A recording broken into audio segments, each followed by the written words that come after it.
আৰু এই ইকো ক্লাবৰ সৌজন্যত আমি ইতিমধ্যে আমাৰ 216 নং লক্ষীপুৰ প্ৰাথমিক বিদ্যালয়ে আমি প্ৰত্যেক বছৰে বৃক্ষৰোপণ কৰি আহিছো। বৃক্ষৰোপণ কৰোঁতে আমি আমাৰ বিদ্যালয়ৰ যিবিলাক ফুলনি বাগিচা আছে, তাৰ পিছত আমি শাক পাচলি যিবিলাক ৰুইছো, আমি যেনেকৈ কলৰ বাগান, আনাৰসৰ, তাৰপিছত বিভিন্ন মধ্যাহ্ন ভোজনৰ বাবে আমি বিদ্যালয়ত যিখিনি শাক পাচলি উৎপাদন কৰোঁ, এয়া আমাৰ ইকো ক্লাবৰ অন্তৰ্গত। আমাৰ এই কাৰ্যসূচীত আজি আমি ইতিমধ্যে বৃক্ষৰোপণ কৰিলোঁ। আমাৰ বিদ্যালয়ৰ চৌপাশ কেনেকুৱা, একদম সেউজীয়া, হয় না? আমি এনেকৈ সেউজীয়া বনাইছোঁ যে আমাৰ বিদ্যালয়ৰ এই ছাৰ বাইদেউসকলে বৃক্ষৰ প্ৰতি যি আন্তৰিকতা, ঠিক তোমালোককো ইয়াৰ আগতে মই কৈছিলোঁ যে আমি এখন সেউজীয়া পৃথিৱী বিচাৰোঁ, য'ত আমি জীয়াই থাকিব পাৰিম। আজি অক্সিজেনৰ অভাৱত আমি হাহাকাৰ কৰোঁ না? কিন্তু আমাৰ স্কুলত আমাৰ যেন অক্সিজেনৰ অভাৱ নাই। আমাৰ গছ গছনিয়ে কি দিয়ে?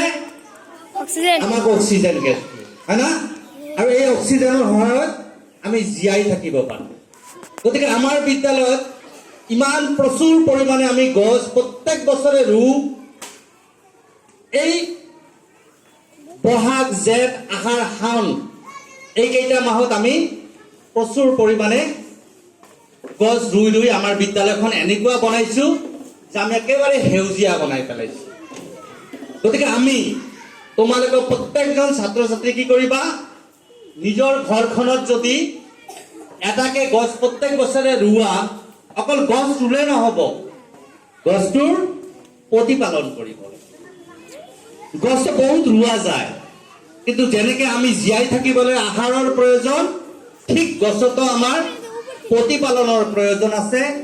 আমি গছক সাৰ দিব লাগিব, চৌপাশ আমি বেৰ দিব লাগিব, যাতে গৰু ছাগলীয়ে খাব নোৱাৰে।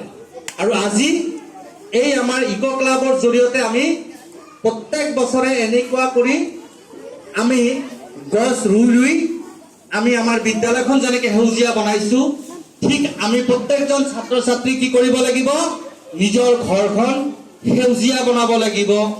সৌন্দৰ্য, তাৰ মাজতে আমাৰ সৌন্দৰ্য আহে।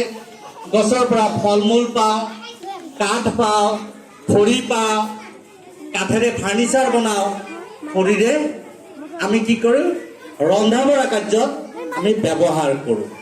গতিকে যিয়ে নহওক, গছ নহ'লে আমি জীয়াই থাকিব নোৱাৰিম। প্ৰত্যেকজনৰ এটাই শ্লোগান হ'ব লাগিব, বৃক্ষ থাকিলেহে আমি থাকিম, বৃক্ষ থাকিলেহে আমি থাকিম, হয় নে নাই? গতিকে তোমালোকে প্ৰত্যেকজনে আজি ঘৰত গৈ পেলাই এটা এটাকে গছ ৰুবা, হ'ব? এই ক্ষেত্ৰত মই অভিভাৱকক কওঁ যে অকল গছ ৰুলে নহ'ব, প্ৰতিপালন কৰিব লাগিব। আমি যেনেকুৱা গৰমত গছৰ ছাঁ জিৰাওঁ, আৰু গছে আমাক বিভিন্ন উপকাৰ কৰে। আমাৰ নিত্য প্ৰয়োজনীয় সামগ্ৰীৰ মাজতো গছ এটা অন্যতম উপাদান। ঠিকে আছে?